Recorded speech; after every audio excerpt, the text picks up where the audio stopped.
quando fala tolo ou tola, o Senhor está trazendo dois personagens.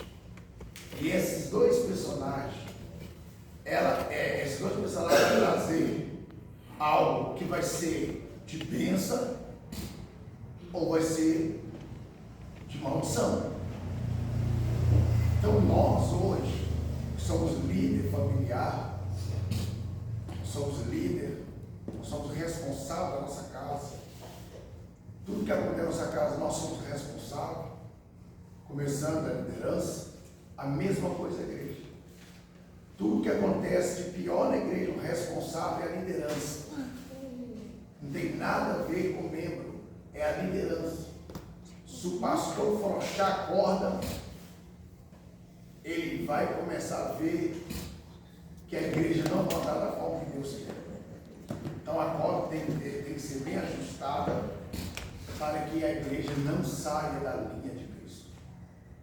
Porque quando a igreja ela sai da linha de Cristo, ela perde a direção. E ela perde a direção, ela pode cair no buraco, ela pode cair em precipício, ela pode cair também no lago de fogo e enxofre. Então, a igreja hoje, ela tem que andar segundo a palavra. Porque a Bíblia vai dizer que a palavra do Senhor, ela dá a nós uma base tão grande para nós entender que somente a palavra que vai nos livrar da ira de Deus. Somente a palavra que vai dar a nós o livramento da ira de Deus. Sem a palavra, nós não somos protegidos. A palavra que vai nos livrar da ira futura. Né? Por isso que eu fico vendo casamentos separando, lares sendo desmanchados, muita coisa acontecendo, mas alguém é culpado. A gente nunca podemos culpar Satanás diretamente. Primeiro culpamos nós mesmos, porque talvez foi nós que demos a legalidade para acontecer uma tragédia no lar, na casa. Então nós vamos começar agora a segunda etapa, né? Acho que nós paramos foi ontem. Provérbios 23, 24. Provérbios 23, 24. Então agora nós vamos ler agora Provérbios, capítulo 23, versículo 15.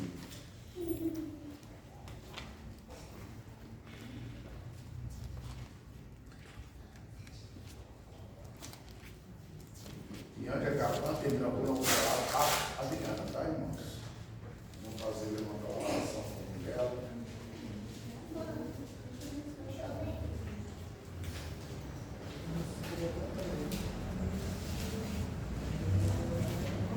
Vinte e três, 15. Diz assim: Filho meu, se o teu coração for sábio, alegra-se o meu coração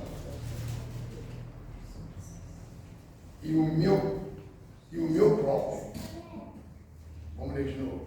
Filho meu, se o teu coração for sábio, alegra-se-á o meu coração, sim, o meu próprio. Então vamos lá. Olha só que coisa interessante. Salomão dizendo: Filho meu, se o teu coração for sábio, alegra-se-á o meu coração, e sim o meu próprio. Irmãos, quando nós entramos na dimensão, para nós saber o que é sábio, ou acho que o sinônimo plural, acho que é sinônimo de sábio, acho que vai com sabedoria, não é? Vamos lá. Sábio, uma pessoa sábia, ela sabe até onde ela vai. Ela sabe até onde ela pode falar. Ela sabe até onde pode executar alguma resposta. Às vezes por quê? Porque tem pessoas, para fugir de uma resposta, que não quer ficar batendo aquela resposta, responde sem pensar, não sabendo a dimensão que vai propulsionar o que você falou. É como assim, eu não sei, o irmão sabe melhor do que eu. Quando o policial prende alguém, né, e ele começa a falar demais, o policial fala assim, olha, isso pode se julgar, isso pode acrescentar no tribunal. Por quê? Falou demais. Tudo que é dito pode ser incluído no processo. Isso, Então, quer dizer, quando a gente somos sábios, a gente sabemos como que nós vamos direcionar para fazer uma pergunta ou para responder uma pergunta. Porque da forma que você responder, que não for cabível, o que você está respondendo, é como você fala um pouquinho e esconde a maior parte. É tipo assim, eu prefiro falar mentira e sair na questão do que eu falar a verdade e ficar preso no que eu falei. Já vi isso, pastor. Eu prefiro ficar preso falando a verdade do que eu ficar livre falando a mentira. Porque a mentira, ela tem perna curta. Pastor, lá na Tavavara, nós levamos 2 mulheres. Nós fomos para audiência lá. Aí fomos chamados da Tavavara. Só deu mais uma equipe de cartões para lá. Chega lá, o juiz, ele não perdoou. Ele prendeu as 2 mulheres e mandou tirar tudo que pulseira, relógio, as mulheres gritando, a gente tomando os negócios delas, eles tomou sapato, tomou sandália, um cinto que não pode ficar. Às vezes você precisa segurar a roupa não cair, e ainda foram colocados na jaula. Então, é bem difícil. Então, quando nós falamos de sábios, aí alguém fala assim, pastor, por que a Bíblia está dizendo que Salomão é o homem mais sábio da Bíblia? Por quê? Porque ele trocou o manjar que se alegrava para ele por um manjar que alegrava para Deus. Porque o que hoje a igreja hoje, buscar de Deus sabedoria, os problemas diminuíam, os escândalos diminuíam, o lar não tinha tanta coisa, porque a sabedoria vai dar a vocês entendimento para você se dar com pessoa boa e com pessoa ruim. A sabedoria ela nos vai trazer isso. E o que está faltando é nós buscar de Deus sabedoria. Não é só para a casa de Deus. Não é só para o ministério que você foi vocacionado. É também o ministério que você foi chamado dentro da sua casa. Por que hoje o índice de divórcio aumentou? Até no meio dos crentes. Por quê? Porque não tem sabedoria para enfrentar os problemas que acontecem dentro de casa. Vamos lá, vou dar um exemplo aqui. Mesmo que haja um rompimento matrimonial, que rompe. Às vezes, quando rompe um matrimônio matrimonial, quando se rompe, se a mãe não tiver sabedoria, se o pai não tiver sabedoria, vai colocar os filhos contra o fulano, contra a fulana. Você fica contra sua mãe é culpada. Você fica com seu pai é culpado. Por quê? Porque não tem sabedoria. É mais fácil ocultar o problema para não trazer mais problema, para que o próprio filho juntasse de novo o pai e a mãe de novo.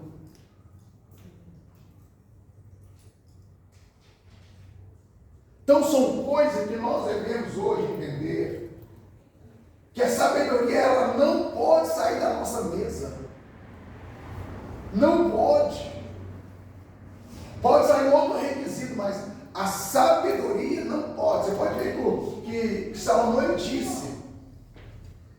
Olha o que Salomão disse. No versículo 15 que nós lemos. Ele disse: filho meu, se o teu coração for sábio, alegra-se ao meu coração, sim, o meu próprio. Então ele está dizendo, o coração ele tem que ser sábio. E quando o coração é sábio, ele se alegra, ele se regozija. É como assim, você está passando prova, mas você está rindo. Você está passando luta, mas você está dando glória a Deus. Está faltando algo, mas você está dando glória a Deus. Porque o seu coração é sábio. E o coração sábio vai trazer para nós o quê? Alegria na nossa alma. Alegria no nosso sorriso. Alegria nos nossos olhos. Tudo se alegra. Mas é necessário que nós tenhamos sabedoria. E a Bíblia vai dizer que quem nos dá sabedoria é Deus. É certo que nós clamamos a Deus e pedimos a Ele sabedoria para que nós possamos executar qualquer problema que pode surgir na igreja, em casa, no trabalho, nos vizinhos, na rua, mas nós temos condição de executar e resolver de uma forma possível que o coração não se entristece, mas sim se alegra. Vamos lá. Provérbio capítulo 10, versículo 1. Provérbio, só está dando provérbio, né, gente? Provérbio 10, 1.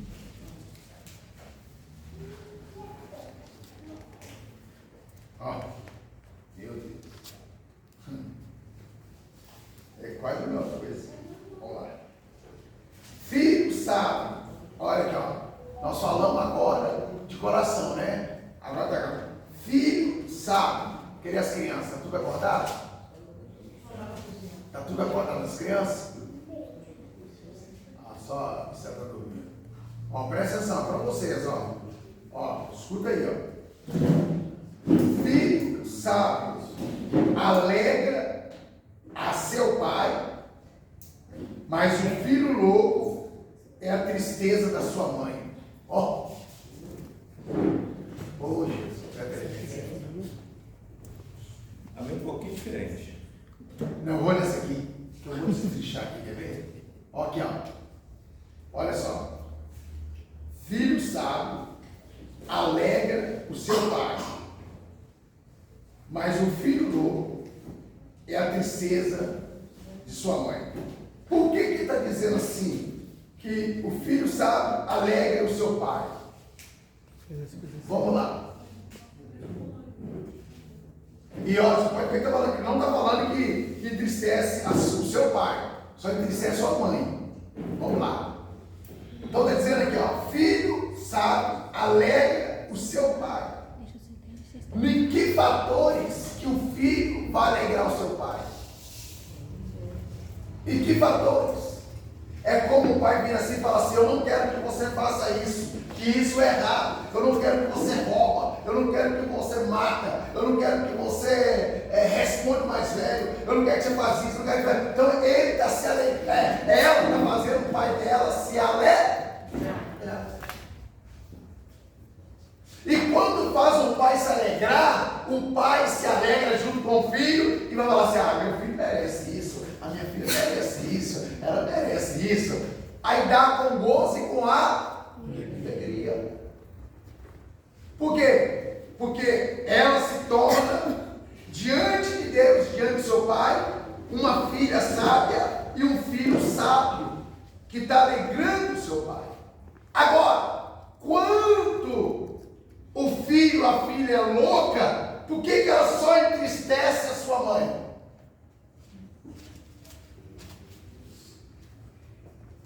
Vou falar duas coisas. Vou falar na era moderna e a era agora. O passado, vou falar do passado. O passado, quando eu vou falar do passado, eu falo quando não é crente. Agora vou falar quando agora que é crente. Quando não é crente, a filha, o filho é louco, a mãe vai virar e falar assim, a minha maior tristeza é ter colocado essa criança no mundo. Por que no passado ela vai falar isso? Por quê? Porque ela esperou 9 meses carregando a criança, e na hora que ela chega grande e vem trazer alegria para ela, está trazendo tristeza, revolta, porque ela é louca. A filha que faz a mãe chorar, o filho que faz a mãe chorar, é louco. É louco. É louco e é louca. Uma coisa que acontece desde que começou a criação do mundo é que o pai sai cedo para trabalhar. Então quem acompanha os filhos mais é a mãe. Amém. Então a mãe vai perceber essa situação do filho muito antes do pai. Porque até o pai perceber, a mãe já viu tudo que está acontecendo. Verdade. Vou falar assim. Então, irmãos, o filho, a filha louca, ela sempre vai tirar dos olhos da mãe lágrimas de tristeza, a ponto de a mãe se arrepender de ter engravidado. Agora, quando a filha é sábia, o filho é sábio, vai alegrar o pai, e o pai vai se alegrar com a sua esposa, que é a mãe dos seus filhos. Por quê? Vamos lá, por quê? Por quê? Por quê, pastor? Porque o marido vai virar para a mãe do seu filho e falar assim: continua sendo assim, uma mãe exemplar, a rainha da minha casa, a rainha do meu lar, o pai que vai exaltar a sua mulher. Porque a filha está fazendo o pai ficar alegre, porque ela é sábia. Agora o pai vai retribuir isso para a sua mulher. Ele vai se alegrar e vai exaltar a sua mulher. Continua sendo essa mulher que você é. Dando exemplo para nossas filhas, ensinando a minha filha do jeito certo. Então, aí a família fica ali cessada.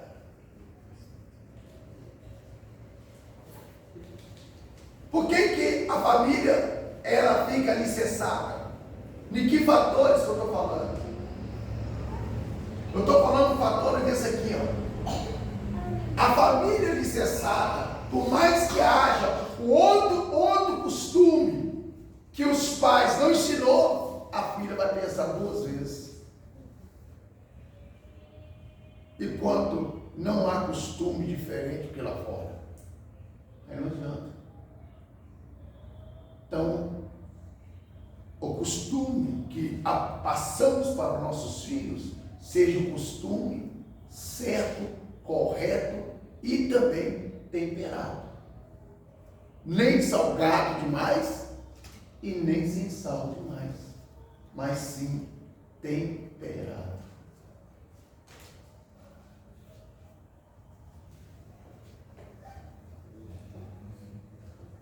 Por que eu falo isso?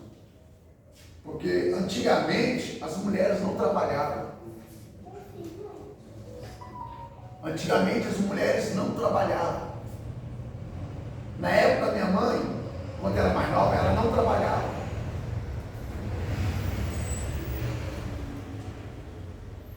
Não trabalhava. As mulheres não trabalhavam. As mulheres antigas, que hoje tem com 100 anos, tem mulher de 100, 105, 110 anos, na época dela de 15, 20, não trabalhava. Não, trabalhava sim. Não trabalhava com os outros, mas trabalhava dentro de casa. Não saía para assinar carteira. Ela ficava dentro de casa. O serviço dela, até hoje, tem isso. Alguém pergunta, você trabalha em quê? Ah, não, eu sou dono do lar. Antigamente, as mulheres eram donas do lar. E quem ia para o batente era o marido. Agora, vou falar dois tempos, tá? Vou falar dois tempos. Vou falar o tempo mudando e o tempo presente. Tá bom? O tempo mudando. Os homens esqueceram a sua responsabilidade. Os homens esqueceram a sua responsabilidade e o castigo que Deus deu. Em vez de os homens ir para a luta, a mulher vai ir para a luta, ou está dormindo até tarde. Então, o que acontece? Mudou o trajeto. Agora eu vou falar no tempo de hoje, cristão. Às vezes, a mulher, ela tem condição de fazer lá fora e aqui dentro. Não com obrigação. Se eu obrigar minha mulher a ir comigo trabalhar, obrigar ela comigo trabalhar, eu posso estar infringindo o regulamento da igreja, da Bíblia. A mulher, talvez ela se sábia demais, ela fala assim, meu amor, eu vou trabalhar com o senhor, vou trabalhar com você também, para aumentar nosso orçamento, o nosso sonho se realizar mais. É só nessas condições que a Bíblia não vai pegar ninguém de nós. Porque se nós ir pela Bíblia, se nós ir pela Bíblia, infelizmente, tem muitas pessoas que vão pagar preço. Porque às vezes eu falo assim, mas ser pai, ser homem, é só ter o corpo de homem, ter tudo de homem, não. Homem tem caráter. Homem assume sua responsabilidade. Por mais que é difícil, mas ele tem que assumir sua responsabilidade. Por quê? Porque na hora que crescer seu filho, eu falo assim, eu quero ser que nem a minha filha até hoje fala. Ela fala comigo assim, ô pai, eu quero ser que nem o senhor. Até ter. Eu quero ser que nem o senhor. Então quer dizer, lá na frente, o filho, a filha vai falar, eu sou que nem meu pai. Se for filha, eu sou que nem minha mãe. Por quê? É o exemplo que a família está dando à geração futura que está crescendo. A geração futura. Porque a geração futura é os nossos filhos, os nossos netos que está crescendo. Então tudo isso, nós, filhos, tem que entender que o seu crescimento não pode crescer não só no conhecimento e nem no tamanho, crescer também na sabedoria, para que você se tornasse uma boa filha e um bom filho para ser honrado por Deus e honrado pelos seus pais. Vamos lá. Provérbio 27:10.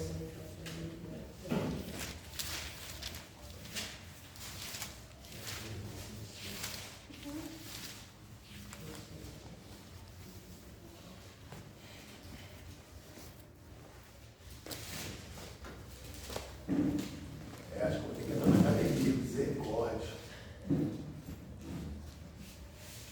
Vamos lá. Provérbio 27:10. Não abandone o teu amigo, nem o amigo o teu pai, e nem entre na casa do teu irmão, no dia da tua adversidade. Melhor é o vizinho perto do que o irmão longe. Vamos destrinchar isso aqui? Eu vou destrinchar devagarzinho, porque é muita coisa no meu raciocínio aqui. Não abandone o teu amigo, nem o amigo o teu pai, do teu pai, e nem entre na casa do teu irmão no dia da tua adversidade. O que é adversidade? Vamos ver quem sabe. A visitação do tribulado. Não é que eu sei, pensa aqui. Deixa eu perguntar aqui. Ô Daniel, o que é adversidade? Eu acho que é dificuldade. E aí? Você? Tá vendo? Isso. Tá na sexta série. O que é adversidade? Sétimo. O que é adversidade? Que? Não? A diversidade, o objetivo é diversão, né? A diversidade é diversão. Não. Você vai entender aqui. Diversão é uma coisa que eu estou falando para jogar para entrar, não mexe lá não. É para entrar o que eu estou falando aqui. Porque a diversidade, você pode entender por diversão. Vamos lá. A diversidade, vamos lá. A diversidade é quando a idade chega para a moça e para o rapaz. Vamos lá. Por que toda aqui, quando chega a moça, vira moça, ela muda o comportamento. O rapaz, quando chega rapaz, ele muda o seu comportamento. Isso chama adversidade. A mudança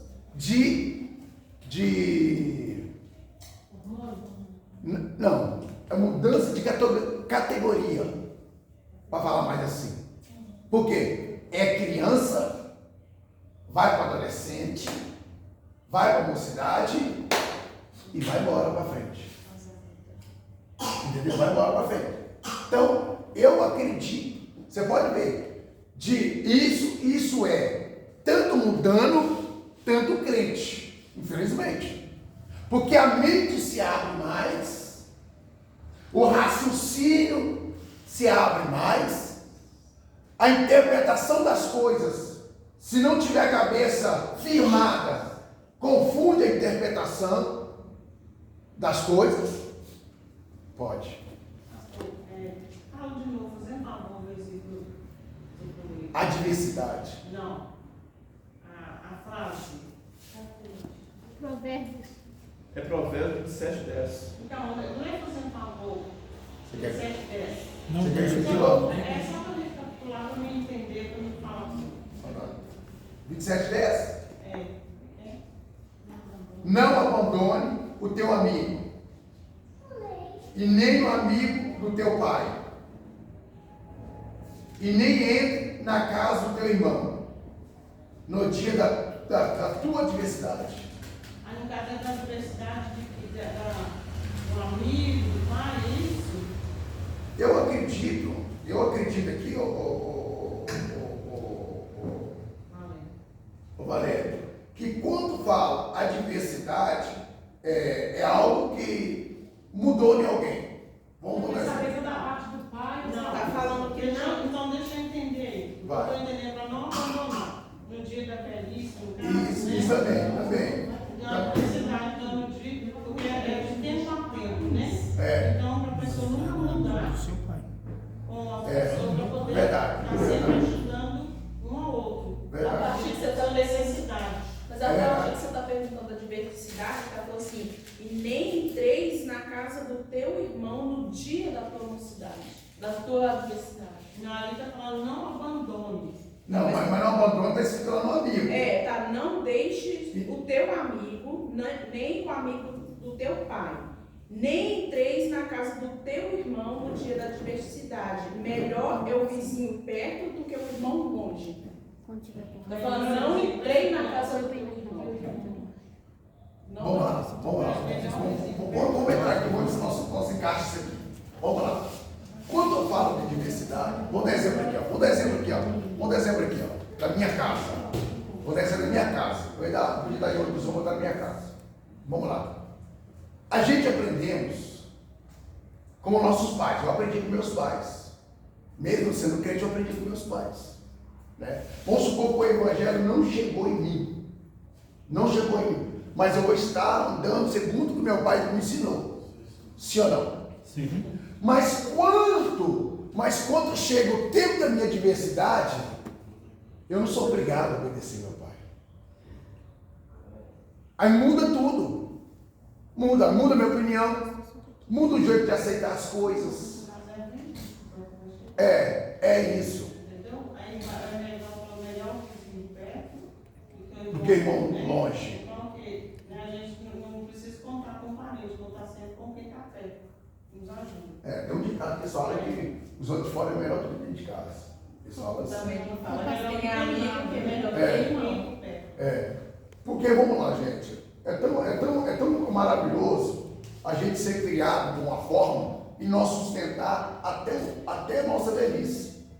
Porque se nós sustentar o que os nossos pais nos ensinou, uma forma boa, ótima, a gente não vai fazer o que as pessoas estão fazendo hoje. Está pegando o pai colocando no manicômio, está pegando a mãe colocando no asilo, e sabendo que tudo que você aprendeu foi dos seus pais. Então, quando nós falamos de adversidade, é mudança de comportamento, que pode ser isso, uma mudança de comportamento, e muda, irmãos, infelizmente muda. Não é aquela criancinha de 7, 8, 9, 10, 11 anos, não. Da maneira que ela vai progredindo, a mente dela vai mudando também. Agora, existem fatores assim. Você pode ver que a maioria das crianças, a maioria dos adolescentes hoje, está doido para completar 18 para sair de casa. Nossa, quando eu me completar 18 anos, que eu vou sair. Não vou sair. 18 anos eu sou do maior, eu sou dono do meu nariz, eu vou sair. Mas aí que quebra a cabeça. Não precisa sair para você querer alguma coisa. Não precisa. Mas coloca na cabeça o quê? Eu sou do maior, eu sou dono do meu nariz, eu posso fazer o que eu quiser, porque ninguém manda em mim mais. É aí que fica o pior. Porque lá na frente, você aprende outra forma, quebra a cara e vai ter que voltar. Agora, se ficasse mesmo difícil, está difícil, mesmo ficasse, mas você vai estar no mesmo padrão que você aprendeu. Aí quando você sai e aprende de outra forma, você quebra a cara. E quando você quebra a cara, você se arrepende. Ou você não volta nunca mais, ou você volta para pedir perdão aos pais, porque tomou decisão precipitada. Agora o que acontece? Aí volta, mas não vai ser a mesma coisa mais. Porque o tratado do pai e da mãe vai ser diferente.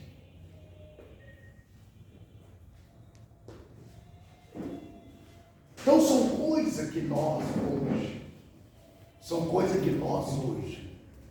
é que nem aqui, ó. Vamos lá, é que nem aqui, ó. Quando você não desviou, é uma bênção.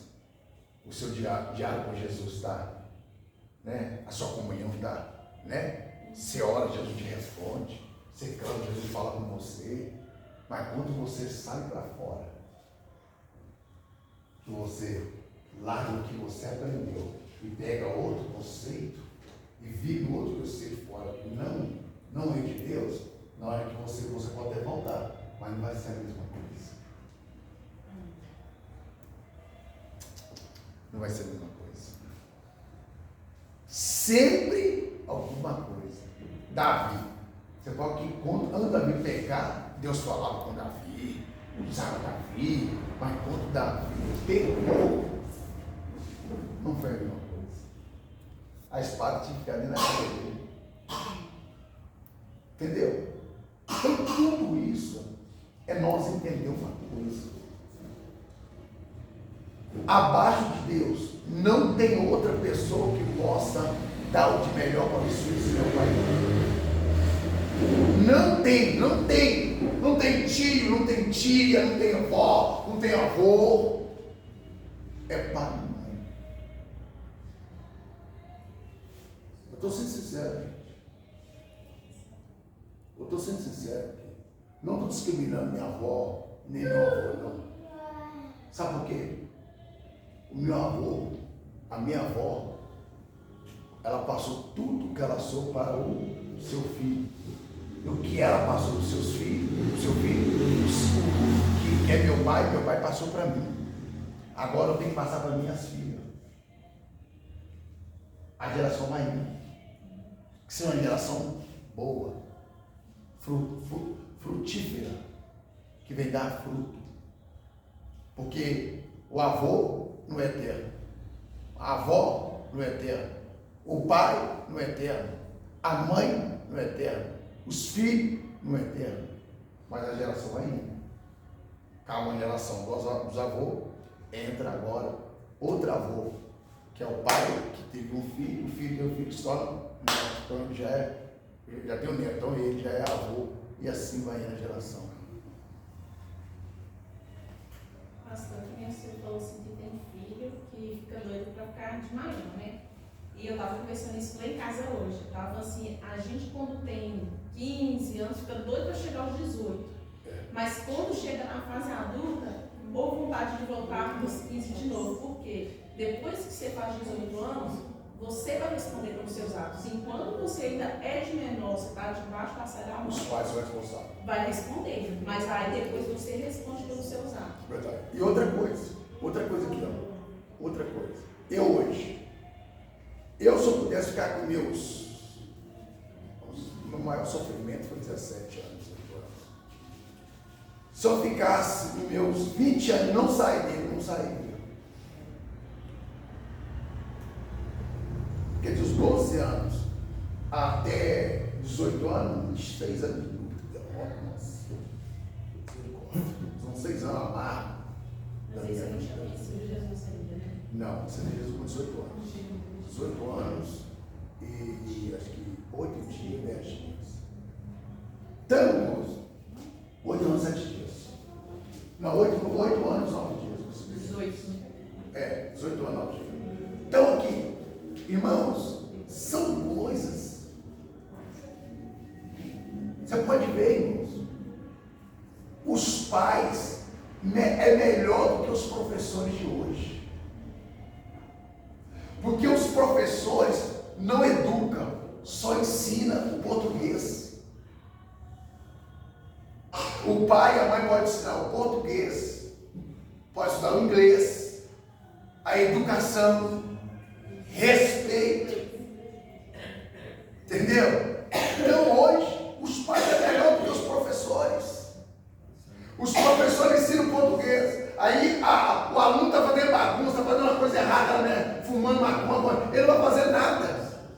Porque só está ali para ensinar só a sua matéria. Mas os pais têm condição de fazer tudo. Principalmente o pai que é formou, tem condição de ensinar a filha, o filho, o português, o inglês, a matemática, a ciência, a geografia, a história. E ainda mais, respeito, educação e também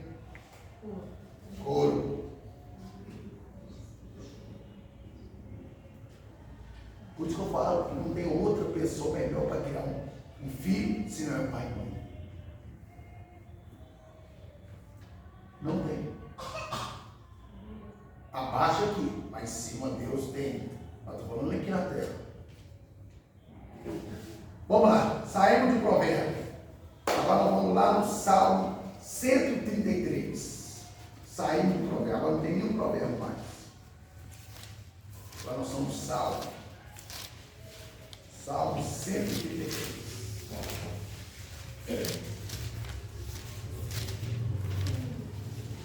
E versículo 1. Pode ler. Já vocês lêem essa aí, só essa aí. Todo mundo sabe. Ó, quão bom e suave que os irmãos vivem em união. É. Tem tudo a ver com a família ou não tem? Aí eu vou falar duas coisas, né? Vou falar com a família espiritual e família carnal. Vou falar primeiro família carnal, que vou falar espiritual. Vamos lá. Antigamente, acho que, deixa eu ver, eu pego um pedacinho. Eu não sei se eu pego um pedacinho. Antigamente, a dona de casa, ela fazia a janta, fazia o arroz, tudo bonitinho e tal. Ninguém sentava na casa sem esperar o marido. Você passou por isso, né? Quando o marido não chegar, ninguém come.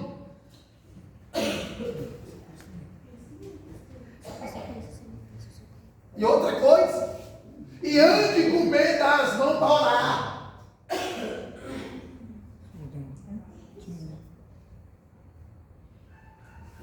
Isso que é a verdadeira união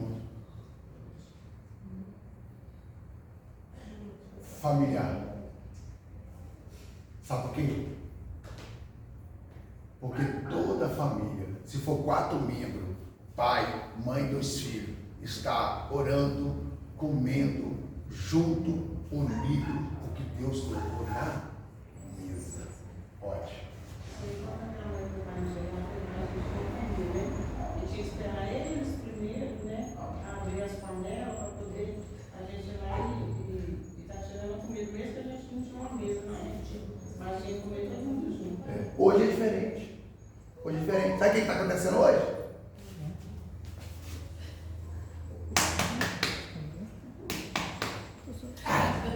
Eu esperar meu marido, vai pegar um ganho, vou comer logo. Come e faz tabaquinha ainda com o marido. Aqui, come e faz tabaquinha com o marido ainda. Porque tem pessoa que come, em vez de deixar a panela em cima do fogão, não, já fica na geladeira. Já fica na geladeira, e lá que o marido vai chegar para comer, está gelado, tem que esquentar no micro-ondas. Isso é quando tem micro-ondas, né? Aqui, olha que coisa maravilhosa. Olha, irmãos, a sério, eu não sei se eu passei por isso, eu sou o último, dos outros, o último a sair, nasci da minha mãe. Acho que meus irmãos mais velhos que passou por isso. Então, quer dizer, a maior união é essa, é esperar o marido, a família chegar, sentar à mesa, dar-lhe as mãos, agradecer a Deus por ele ter colocado essa comida e se alimentar todo mundo junto, com a mesma comida, arroz quente, feijão quente, carne quente, tudo quentinho, até o suco geladinho. Essa é a união. Essa é a união que fugiu dos lares. Agora vamos falar o espiritual.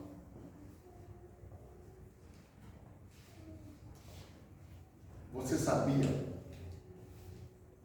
quanto não completar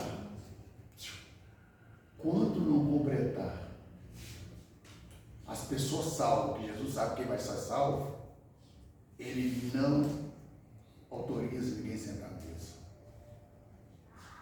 Exemplo nós temos de quê? Davi. Quando Davi não chegar, ninguém come. Mefibosete, Quando Mefibosete não chegava no reino para cá, no palácio de Davi, ninguém comia. Mesma coisa o Senhor Jesus. Sabe por que Jesus veio arrebatar a igreja?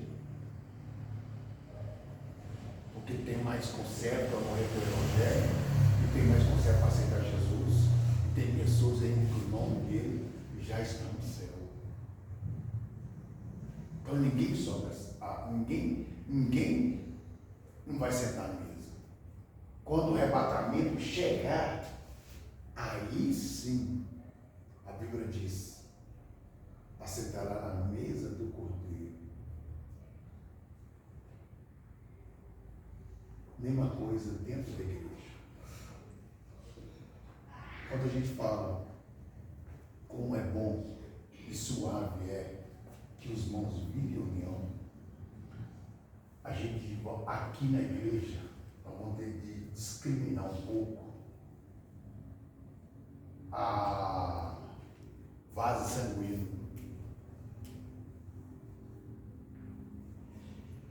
Vocês não entenderam não, né? Vou explicar direitinho.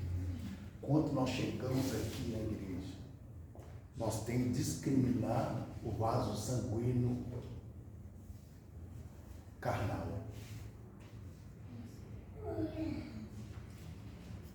Vou explicar mais detalhe. Quando eu falo discriminar o vaso sanguíneo carnal, é quando nós somos filhos da mesma família carnal. Nós temos que discriminar e aceitar o vaso sanguíneo espiritual, que quem é nosso Pai é nosso Deus, e nós somos filhos. Filho não entra, não fica em guerra com o filho. Filho não se levante contra o seu irmão. Filho não caça contenda com o seu irmão, porque são da mesma família espiritual. Não podemos lutar contra o da própria casa. Sim, o que não é da casa, que não faz parte do sanguíneo de Cristo, que é Satanás. Está entendendo isso? É isso que nós temos que entender. É como se a gente tivesse uma visão assim, que a gente chegasse aqui, entendesse como a gente entrar na casa do nosso Pai, todos nós somos irmãos. Espiritual. Espiritual. Nós somos irmãos espiritual. Porque o mesmo sangue na ceia que você toma Santa Ceia, o mesmo sangue que entra na sua veia é o sangue de Cristo. Entra na minha, entra na sua, entra na sua, entra na sua. E quem nos dá vida para nós prosseguir espiritual dentro da casa do Senhor é esse sangue de Jesus, que está sobre a nossa veia. Pastor, a ciência já descobriu que no nosso DNA, no nosso RNA, tem uma assinatura que foi traduzida como Iavé. Ou seja, o Senhor, Ele nos criou a todos e Ele assinou. Então, o sangue não dá de um para o outro. Nós somos todos, temos o mesmo Pai, o mesmo dono, não fosse o mesmo dono. Ele nos fez todos. Eu vi esse negócio mesmo. Então vamos lá. Por que eu estou chegando nesse contexto? Por quê? Nós aprendemos sobre o filho, obedecer ao pai, nós aprendemos que a mãe é a rainha da casa, e nós falamos que o pai ele foi honrado pelo filho que é sábio. Nós falamos e não falamos? Então vamos nós aqui. Quem está faltando uma família espiritual como a nossa aqui agora? Não. Está faltando sabedoria espiritual. É nós saber quem está trazendo discórdia, ódio no meio da família de Cristo. É isso que nós temos que ter, essa sabedoria. Porque quando nós passamos a ter essa sabedoria, só um dia, Quando nós passamos a ter essa sabedoria, nós vamos entrar naquele contexto da Bíblia. A luta não é contra a carne. A luta não é contra o espírito, não é contra os santos, mas sim contra os princípios. Então, o que o senhor está dizendo para mim aqui agora? Pastor Hilton, você é o pastor desse rebanho. Não usa sua força carnal. Não usa sua sabedoria carnal. Usa sua sabedoria espiritual. Porque quando nós usamos a nossa sabedoria espiritual, nós temos controle emocional para responder ou fazer pergunta ou resolver as questões na direção do Espírito Santo. É isso. Que nem eu fico vendo hoje. Ouvi hoje, pastor atacando o outro. Na rede pública, todo mundo vendo e assistindo. É como assim, um contra o outro. Reino lutando contra o reino. Você está me entendendo? Agora, o que nós podemos tirar a base disso? É claro que nós também não somos bobos, né? Mas eu prefiro sair perdendo do que eu sair ganhando, mas lá na frente eu posso perder. Porque, na verdade, irmãos, vou falar para o de verdade. Esses tempos todo eu pastoreando, vou falar para os irmãos, não falar que eu não irei, não, eu irei muito. Eu irei muito, muito, muito mesmo. Mas cheguei na conclusão. Sabe o que eu cheguei na conclusão? Eu não vou obrigar ninguém a querer ser salvo, não. Eu vou ensinar. Eu vou ensinar da forma que eu aprendi. Se quiser, amém. Se não quiser, o que eu posso fazer? Mas antigamente, você chorava. Eu chorava. Eu chorava. Quando eu dava desculpa, a pessoa não ouvia, tá, eu chorava. Hoje, eu choro nos pés de Jesus. Eu falei, Senhor, eu estou ensinando. Agora, a dimensão que a igreja está tomando não é por causa de mim, porque eu estou pregando contra o pecado, estou ensinando o caminho, estou ensinando como que é nós tem que levar a nossa vida, mas eu não posso implantar na pessoa uma coisa que ela não quer. Não quer. Não quer. Pode falar, irmão, colega. É porque nós, igual da Assembleia de Deus, tinha um irmão, ele era presbítero, ele era até aqui para agora, né? Ele sempre, quando ele ganhava a oportunidade, que ele ia para a igreja para ganhar fita, aí ele ia, né? Esse Salmo 133, já tombando com os irmãos que vinham. Aí está assim, gente, vamos rasgar essa página da Bíblia, porque as mãos misericórdia, irmão, ele vai. Porque vocês não estão cumprindo o que está aqui dentro da palavra aqui, ó. Então é melhor rasgar essa folha, né? Aí os irmãos questionavam, né? Justamente isso aí, porque Não, conflito. Não, é verdade. O que acontece, gente? Vamos lá. O que nós estamos falando? Nós estamos falando de uma família. Você pode ver aqui, ó. Não tem como. Imagina.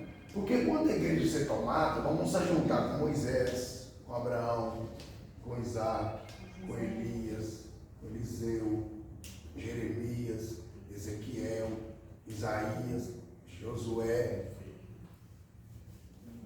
Adão, Eva. Nós vamos juntar com todos esses, gente. Vamos estar do lado deles. E você sabe muito bem, lá não vai ter patente, não. Todos são iguais.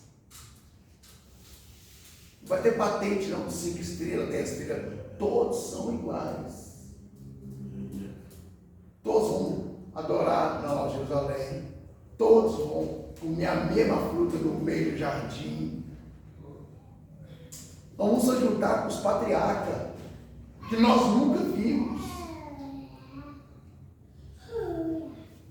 Nós vamos juntar com José. Nós vamos lembrar da história de José no Egito. Imagina se nós lembrarmos da história de José no Egito. E nós estamos do lado dele. E maior ainda, nós estamos do lado de Jesus Cristo, que carregou a cruz 600 metros pelado, apanhando até o lugar da Gólgota. Oi, irmão. para nós chegar nessa dimensão, nós temos que aprender a conviver com aqui na terra, para nós estar diante deles. É por isso que o primeiro mandamento é 2 só. Que esse é fundamental na vida do homem. Cristão, homem de Deus. Amar Deus acima de todas as coisas e amar o próximo como a ti mesmo. Esse é o mandamento fundamental para homem e mulher de Deus. Agora existe outro mandamento que está lá em Apocalipse sobre adultério, negócio, é lá. Mas o maior mandamento foi esse: amar Deus acima de todas as coisas e o teu próximo como a ti mesmo. Oi. O senhor está falando aí dos 2 mandamentos principais, né? Mas se a gente for ver, os 2 resumem tudo. Né? Porque ali é amar a Deus acima de todas as coisas, amar o próximo como a nós mesmos. Ali, quando a gente cumpre esses 2 mandamentos, a gente não vai matar, a gente não vai roubar, não vai cobiçar, né? A gente não vai adulterar, não vai prostituir. Verdade. Por quê? Porque se a gente, esses 2 mandamentos resumem a vida cristã toda. Verdade. Né? Tá vendo? Está ligado nisso tudo. Né? Então, irmãos, é isso aí. Isso que é uma família. É difícil? É. Às vezes tem pessoas que não passam luta nenhuma. Não passa luta dentro de casa, não passa luta com o marido, não passa luta com a filha, não passa luta do dinheiro, não passa luta do trabalho, não passa luta nenhum. Mas talvez passa luta dentro da igreja para se dar com a pessoa. Isso. Ou com alguém. Enquanto.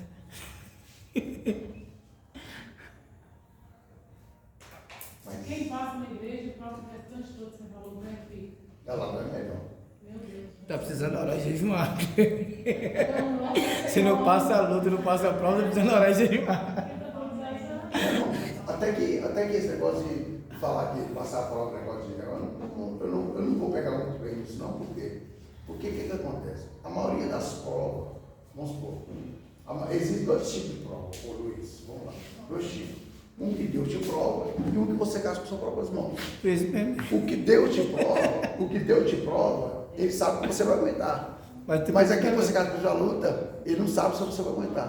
Por isso que eu acabei de falar. Se você não orar e jejuar, você não vai ter luta, não vai ter prova. Porque se alguém caça a prova com as próprias mãos, não vai esperando Deus entrar interferir, não. É você e sua prova. Mas Isso. é mais fácil, Entendeu? porque todo mundo, eu acho que não tem no mundo ninguém que passa por uma aflição. Porque senão não ia cumprir a palavra de Deus, fala que no mundo teria aflições. Porque ia ter para mim, ia ter para você, não ia ter para o próximo. Peraí. Agora, só um minutinho. Vou te mostrar que não é isso que você está pensando, não. Só um minutinho, fala. Igual a gente está falando de prova e de luta, né? Eu acredito assim, que prova é Deus que nos prova. Luta é a nossa luta contra a nossa carne. Então, assim, prova, Deus nos prova para a gente ser aprovado. Isso. E ali, conforme a gente suporta, do jeito que a palavra de Deus diz. Agora, luta é diária. É a gente lutar com tanto que está escrito na palavra, que é a luta da carne contra o espírito. Então, luta é contra a carne, agora prova é Deus que dá. Então, a luta, enquanto a gente estiver nessa terra aqui, a gente vai lutar a nossa carne para fazer a vontade de Deus. É igual ela está falando, porque Agora, a prova vamos lá. é porque o que o Senhor sempre explicou para a gente? Para a gente ser aprovado, a gente tem que ser o quê? Provado. A gente tem que ser provado. Não, mas aí quem prova é Deus. É. Isso é provação. Agora vamos lá. Você falou, o mundo tem aflições. Isso aí que você está As falando? aflições. Sabe o que significa aflição? O que é aflição? Eu creio que são, sei lá, guerras espirituais, aflições, Que é? sei. Aflições, eu acredito que é por amor a Jesus. É aquilo que a gente passa por amor a Jesus. Vamos lá. Quando nós entramos na aflição, é como a gente sabendo que nós estamos correndo um perigo. Né? E esse perigo vai nos colocar num posicionamento que vai decidir a nossa posição. Por quê? A aflição, ela vai chegar, vai te atingir, mas ela vai te posicionar em que posição que você está, com Deus ou fora de Deus. Ela vai te dar dois posicionamentos. Quando você se posiciona com Deus, você vence as aflições. As aflições, ela não é nada mais que não é espiritual. As aflições são espirituais. Porque as aflições espirituais é aquela que bate em você, que tira você desânimo de orar, desânimo de jejuar, desânimo de obedecer, desânimo de ser fiel. Então, isso é as aflições. Você pode ver que Jesus passou por tudo isso.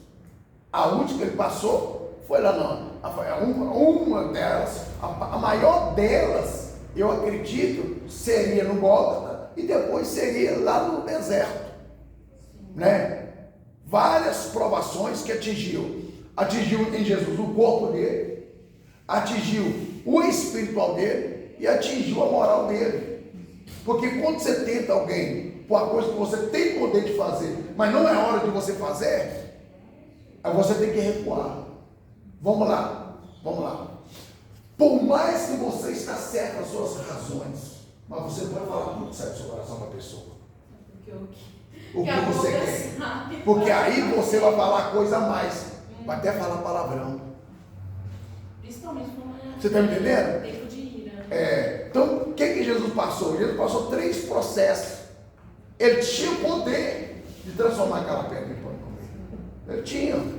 Mas ele tinha e tem poder, mas naquelas ocasiões não é para ele fazer. Mas se ele faz, ele seria obedecer a Satanás. Também. Mas é uma coisa aqui, ó. Mesma coisa aqui, vamos lá. Mesma coisa aqui, ó. Deus falou para você assim, ó. Marcos, eu não quero que você bebe cachaça. Você não pode beber. Eu sei que a cachaça vai deixar você toma, mas não é para você beber. Então é tipo assim, você pode beber, mas está dizendo para você não beber. Aí você vai se posicionar, o que você vai ser. Se você bebe, você se torna para Deus um desobediente. Mas quando você não bebe, para Deus você se torna obediente. O que vale? Sacrifício ou obediência? Obediência. Isso aí. Então nós temos que entender o quê? O que nós temos hoje, nas nossas mãos. Vamos lá, vamos colocar. Nas nossas 2 mãos. Obediência e desobediência. Bênção ou maldição. Salvação, perdição. Está nas nossas mãos. Ou nós pega essa aqui, que é o contrário, e se junta com essa, ou pega essa e se junta com essa. Qual que seria melhor? Daqui para cá, não é? O que vocês acham? Daqui para cá. Eu acho que para mim tá demais. Não. Totalmente diferente. É porque a gente Vou te explicar que é diferente. Parecia. Não, vou te explicar diferente. Vamos lá. Bênção, maldição. Né? Salvação, perdição. O que você acha? Daqui para cá ou daqui para cá? Eu ia pegar essa aqui e tirar, que essa aqui só tem brincando. Não. Porque aqui Tem que se juntar. Ou vai daqui para cá ou daqui para cá. sai da diferença das trevas. Pronto. A irmã respondeu. É sair da maldição e cair na. É isso. É isso.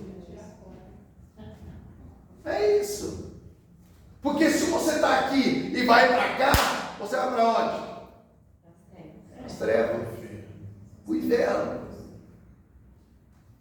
É isso. Nós temos que sair daqui e cair aqui, ó. Porque aí vai entrar aquela palavra assim, Diabo Luiz. Conhecereis a verdade. Por que muitas pessoas não foram libertas ainda?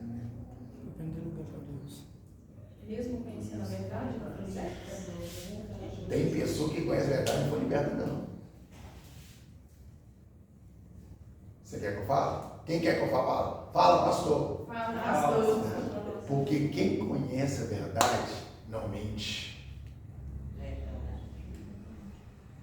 Quem conhece a verdade não é falso. Quem conhece a verdade se ama. E quem conhece a verdade sabe que se fazer o contrário, o lugar é o inferno. que coisa, passa vergonha diante dos homens, não passa diante de Deus.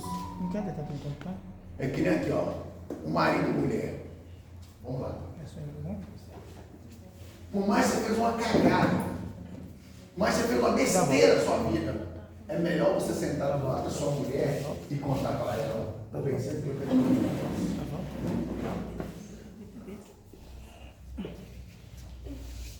Você contou para ela aqui. Ou vice-versa, contou para ela aqui. Ele vai ficar triste.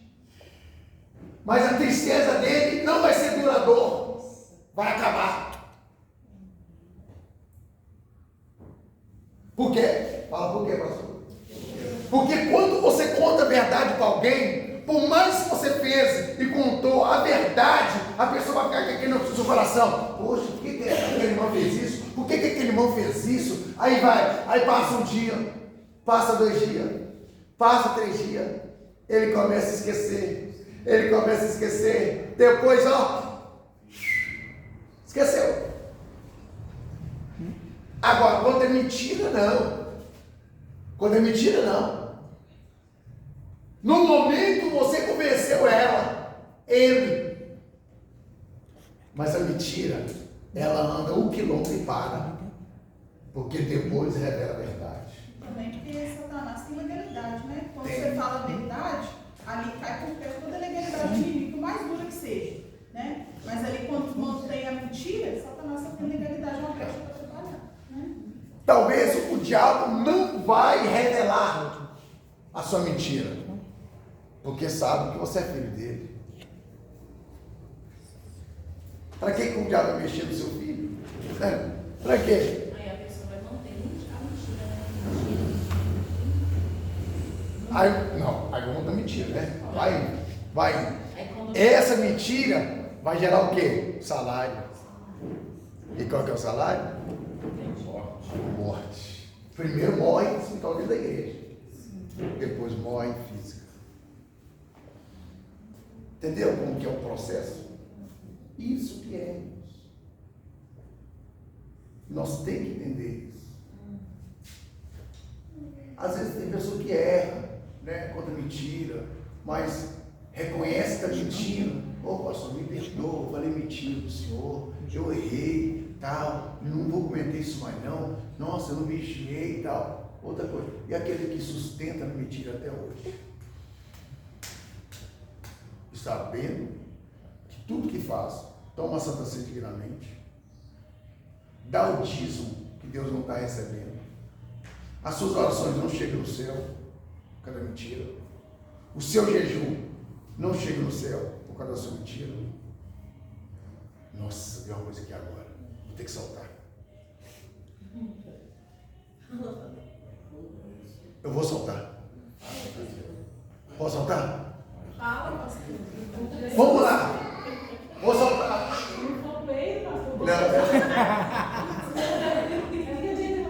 É coisa santa. Aqui.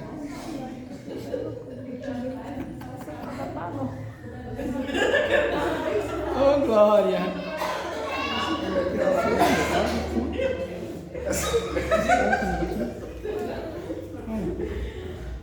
Também que é santa.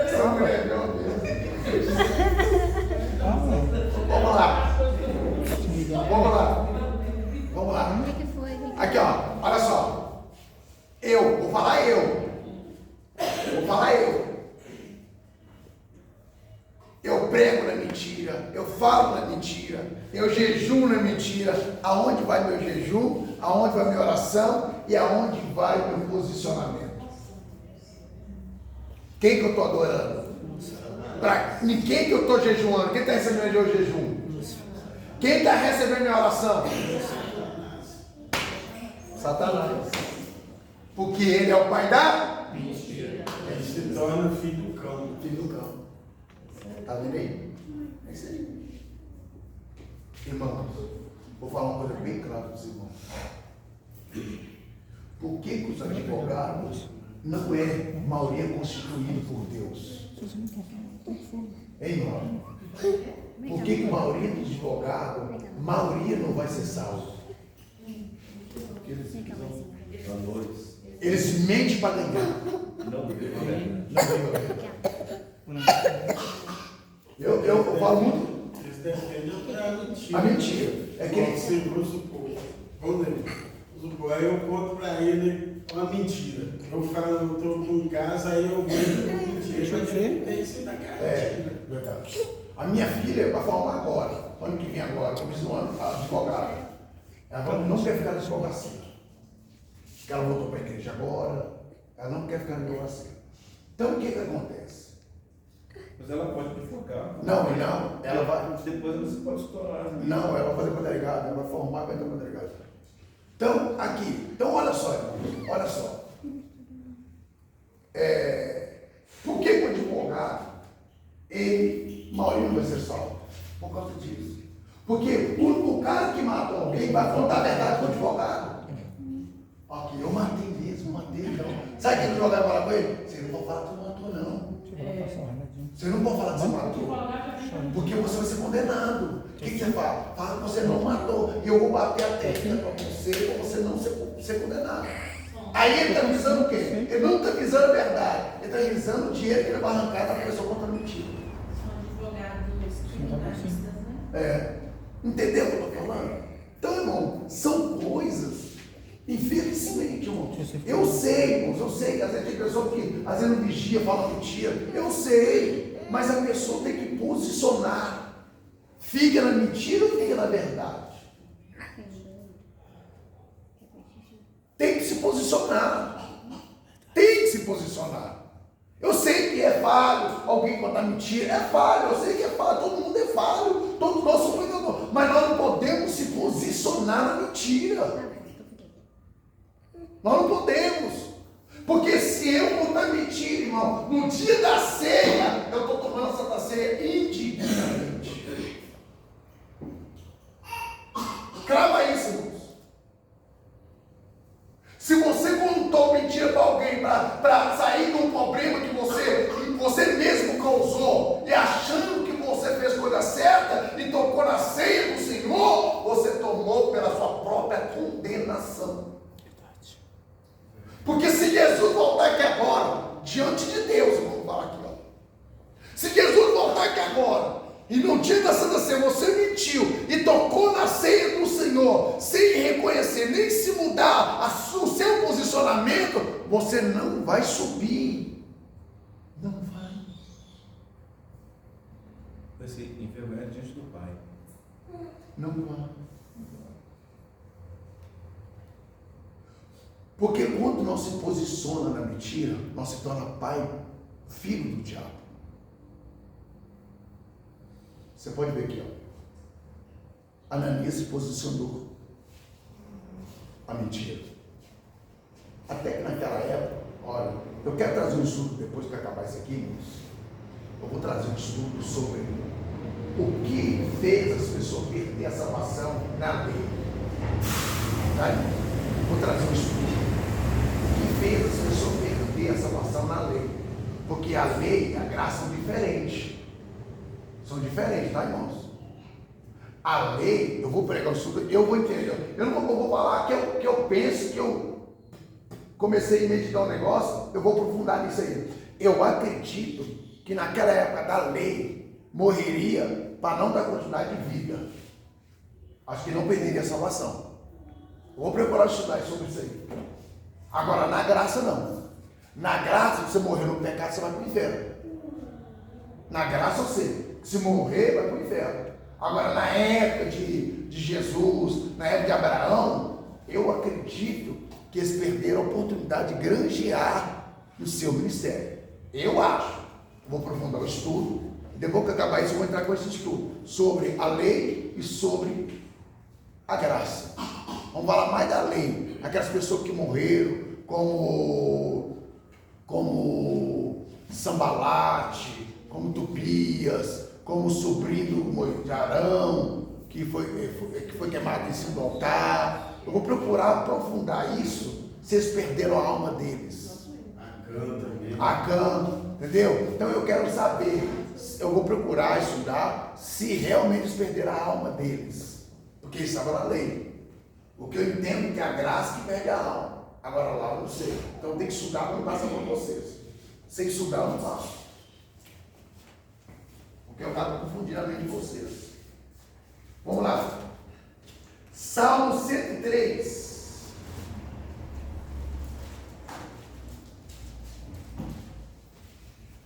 Salmo 103, 17 e 18. Salmo 103, 17 e 18. Vamos lá. Mas a misericórdia do Senhor é de eternidade a eternidade sobre aqueles que o temem, e a sua justiça sobre os filhos dos filhos, sobre aquele que guarda o seu conserto e sobre os que se lembram dos seus mandamentos para os cumprir. O Senhor está dizendo, vamos lá, como o pai pode ter misericórdia do seu filho? Carnal, vamos falar carnal primeiro. Como o pai pode ter misericórdia do filho? Quando ele confessa o pecado? Nossa, meu Deus do céu. Você está estudando, igual? Meu Deus do céu. O pai passa a ter misericórdia do filho quando o filho fala a verdade para ele. A Bíblia vai dizer que quando o filho fala a verdade para o pai, abre o quê? Misericórdia. Às vezes, o pai deixa até de corrigir. Porque o filho confessou chorando. Pai, por favor. Fiz isso. Me perdoa, pai. Prometo, Senhor, eu não vou fazer mais nada. Aí o pai vai abrir o quê? O pai vai entender o quê?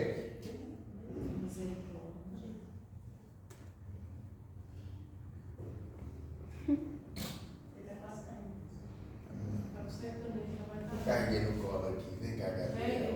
Vem cá, Gabriel. Vem cá. Vem cá.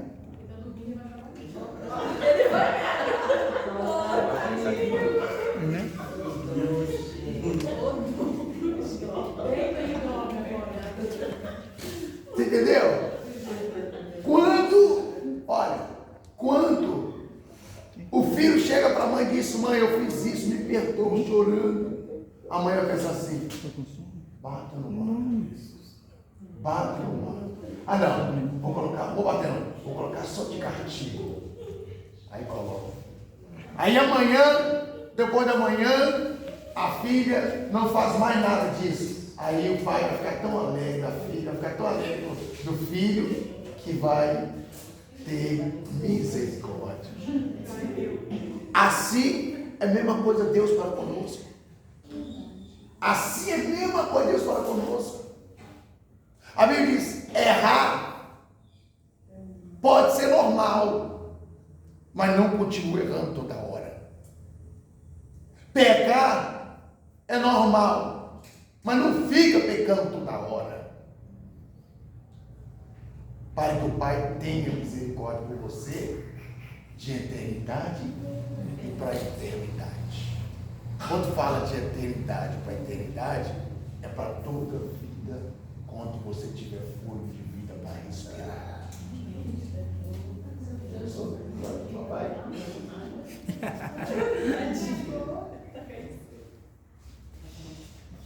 Entendeu? É isso aí, ó. É o que o Salomão está dizendo, o Salomão está dizendo. A misericórdia não é porque o Senhor é misericórdia, a misericórdia dele tudo para vir a Deus, é tem significativo. Tem pessoa que usa isso, sabe o que é? De ousadia. Ah, Jesus é misericordioso por resto da eternidade. Ele é, mas não é para você se posicionar no que você tem que ser. Você vai posicionar na mentira, você quer que eu tenha misericórdia de você? Nunca. Eles falam assim, Deus perdoa. Não. roubei de novo, perdão. Roubei de novo, perdão. Roubei de novo. Não é assim não, mãe. Isso você tá se posicionando o que você é. Deus não quer que você posicione na coisa errada. Ele quer que você se posicione na coisa certa. Aí, a misericórdia do Senhor é de eternidade para eternidade. Entendeu? Vamos lá. Vou ler só mais duas, vou terminar. Vamos lá. 1 João capítulo 4, lá perto de Gênesis, depois de Gênesis.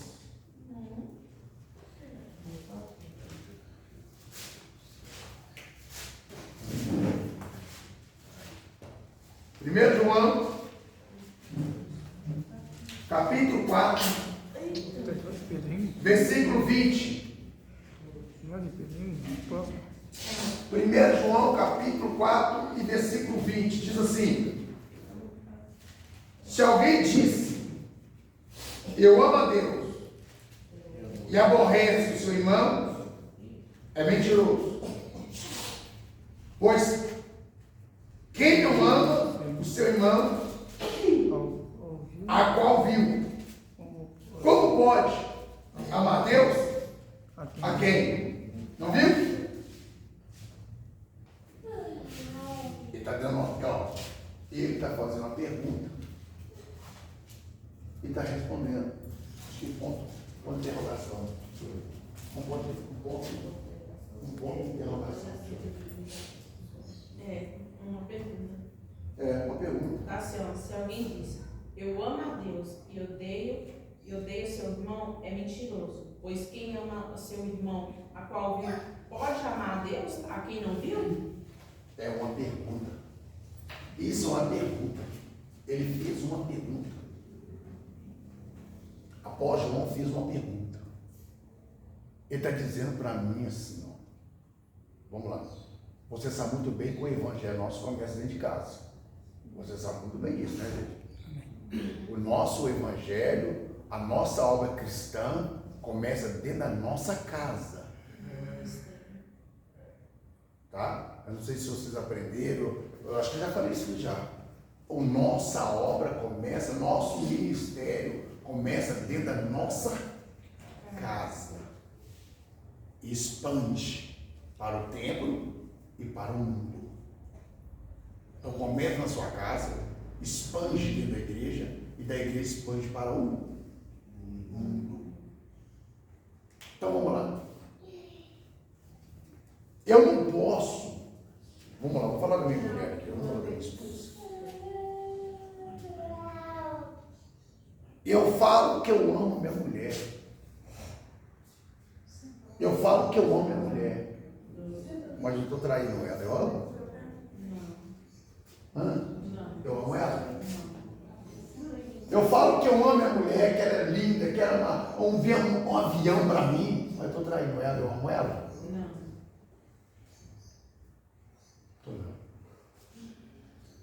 Vamos lá, vamos falar mais oculto. Se eu não amo minha mulher, que ela dorme comigo, que eu vejo com ela 24 horas, eu vou amar Deus que eu não veja deitado do meu lado e nem ver na minha frente. Humanamente impossível, né, pastor? Impossível. A pessoa está mentindo. Porque o Senhor disse, eu não quero que você ame eu primeiro. Vamos entender? O significado, vamos entender. Não discriminando o que a Bíblia diz, amar a Deus de todas as coisas, não. Vamos entender um pouquinho aqui, ó. Vamos pegar esse contexto que nós estamos aprendendo aqui, ó. Porque se nós amamos a pessoa que está do nosso lado, nós temos força e capacidade de amar alguém que nós não vemos. Por quê? O que Jesus diz assim? Olha o que Jesus diz. Não faça a obra, não faça a obra, alguém que você vê e fala. É tipo um exemplo, só deu, eu esqueci o contexto da Bíblia, que fala sobre você fazer uma coisa com alguém que você nunca viu, Como as pessoas falam, como você está orando um Deus que você nunca viu. Você não precisa ver Deus para adorar Ele. Você não podia tocar em Deus para adorar Ele. Só sentir a presença suficiente para você adorar Ele. Só você reconhecer que você está de pé, que isso o homem não tem condição de colocar você de pé e te dar um fôlego de vida, você sabe que Deus está por trás disso. Que Ele é o verdadeiro Criador. Aí que entra a fé, porque a fé é pelo que você não vê. É, verdade. Hebreus capítulo 11, versículo 1. Pastor, uma vez o senhor João perguntou como você pode crer em Deus se você não ouve? Isso aqui eu falei, veio assim, ó, Gustavo. Ela falou assim, você já sentiu dor de cabeça? Você já viu a dor de cabeça? Não. Mas você sente a dor de cabeça? Sim, assim é Deus. Você não vê, mas você não sente. Não tem jeito. Você percebe, A pessoa calou? Esse tentaram, né, pastor? Você sabe. Esse argumento ficou um pouquinho caro, isso foi só. É isso aí. Até agora. Isso foi embora. Mas é verdade. Entendi. Então, quer dizer, vamos lá. Então, eu tenho que ser uma coisa certa. É um exemplo que João está dizendo isso. Eu tenho que amar a pessoa que está do meu próximo, que eu estou vendo aqui, para depois amar alguém que eu não vejo que é Deus. Que seria tão hipócrita eu dizer que eu amo a pessoa do meu lado, do que falar que eu amo a Deus que eu nunca vi. Nós podemos entrar naquela tradição de ser hipócrita. A pessoa hipócrita, ele tem essa atitude.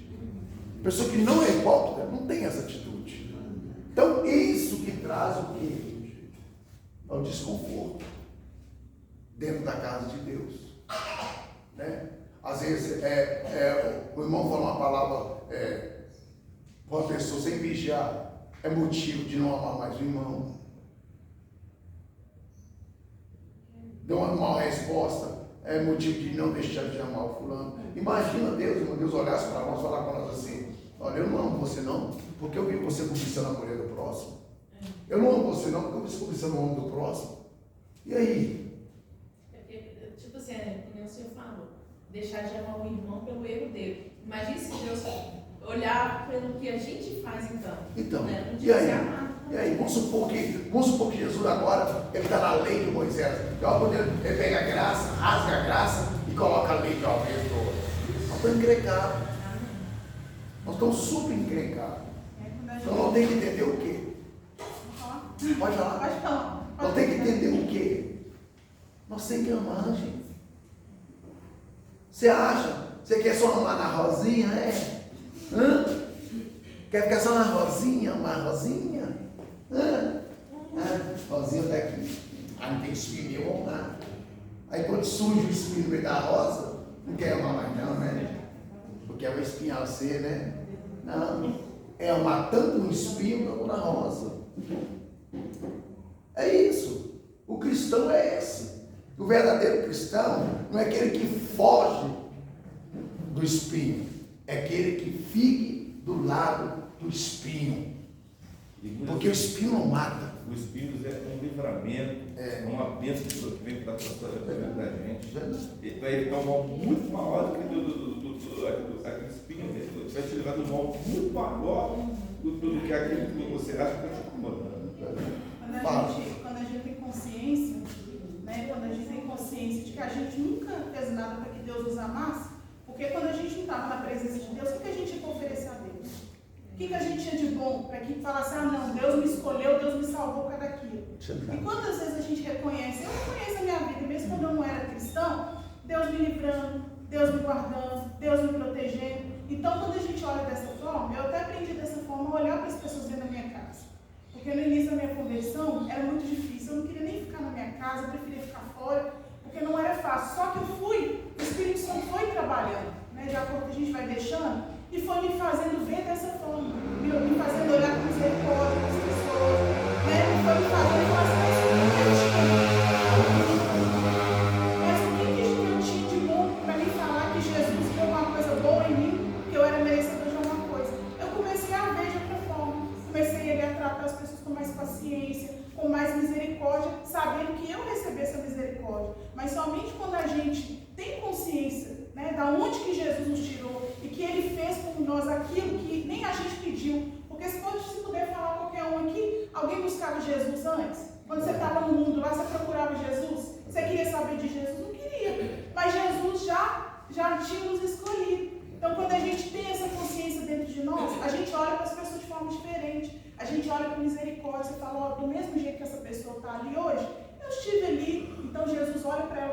misericórdia, então eu também tenho que olhar para ela com misericórdia. Eu estou aprendendo assim. É verdade, é assim. Entendeu, irmãos? Vamos lá. Último. Nós vamos ler agora que está lá no livro de 1 João, capítulo 3, versículo 2 e 3. 1 João, capítulo 2. Não. 1 João, capítulo 3, versículo 2 e 3.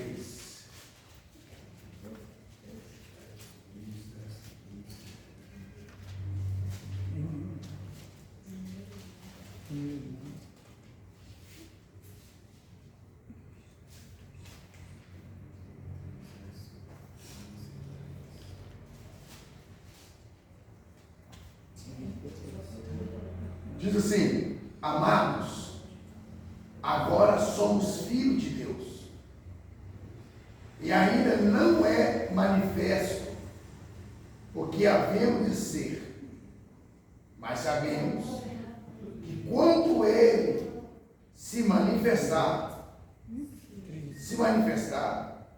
seremos semelhantes a Ele, porque assim como veremos.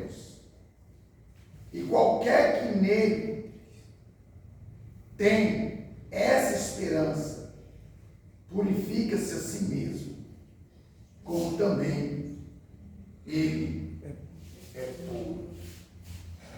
Olha que coisa interessante, irmãos. Amados, agora nós somos filhos de Deus e ainda é manifesto que havemos de ser.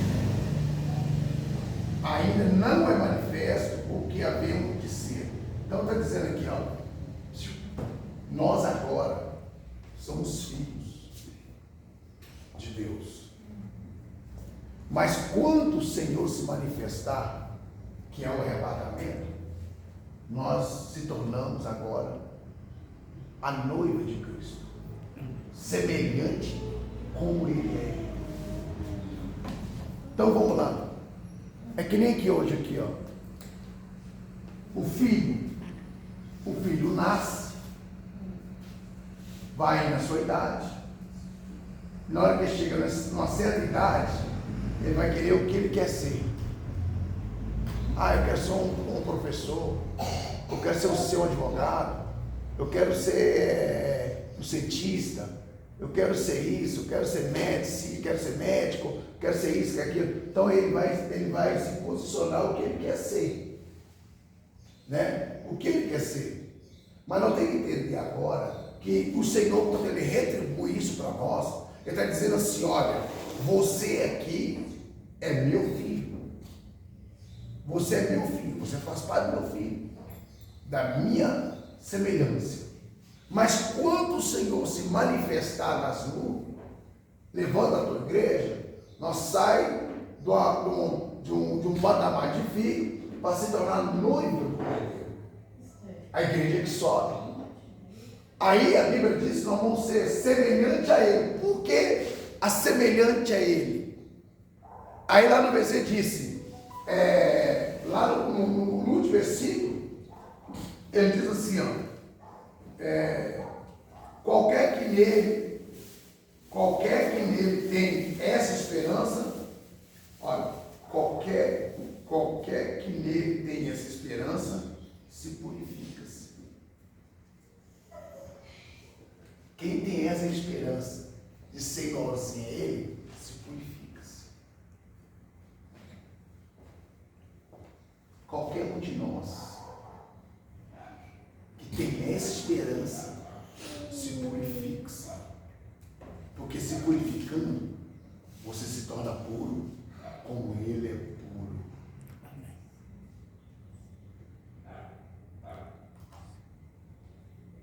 Olha só, todo aquele que tem essa esperança se purifica-se, se torna puro, porque Ele é puro. A gente nunca vai se purificar da mentira, da fofoca, da contenda, da inveja,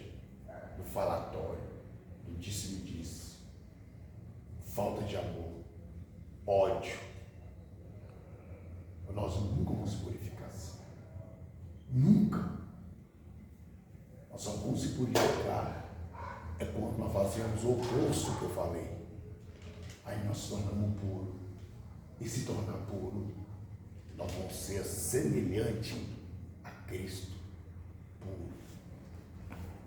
Porque não tem como sujo encontrar com puro. Ou é puro com puro, ou sujo com sujo. Então vamos se purificar, irmãos, para estar puro diante do